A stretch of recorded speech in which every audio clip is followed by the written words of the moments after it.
अनि देउताको मन्दिरहरू घुम्न जाने, जस्तै मनकामना जाने, ढोरबाराई जाने, बज्रबाराई जाने, यताउति भयो भने चाहिँ के भन्थे भन्दाखेरि ए गयो हुन्छ न, पैसा दिन्थे नि, प्रसाद लिएर आइजानु भन्थे।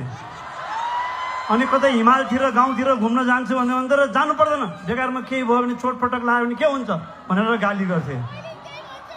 अनि झन् खोलामा त्रिशुली गङ्गामा, सेती गङ्गामा, काली गङ्गामा राफ्टिङ गयो भने त बर्बाद भयो। मसान हिँड्ने ठाउँमा गएर यिनीहरूले बर्बाद गरेर भयो।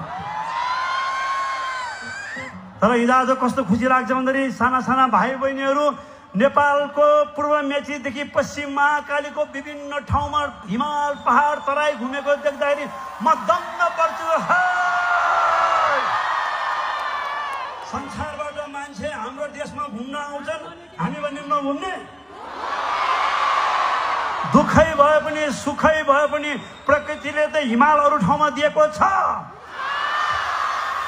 सगरमाथा अर्को देशमा छ, लुम्बिनी अर्को ठाउँमा छ, हाम्रै यहाँ छ। कहाँ छ? कहाँ छ? हो, त्यसै गरेर तपाईँ हामी सबै संसारका मान्छे घुम्न आउने ठाउँमा हामी सबैभन्दा हामी आफ्नै तरिकाले जो मिलाएर साथीभाइहरू टोल छिक्नेको सँगै भएर घुम्न जाउँ, देश भ्रमणमा निस्कौँ भन्छन् त। खाएको हराएर जान्छ रे, हेरेको नजरमा रहिबस्छ। आउनुहोस्, म फेरि अहिले भर्खरै जोमसोमतिर लिएर गयो हामीले तपाईँहरूलाई।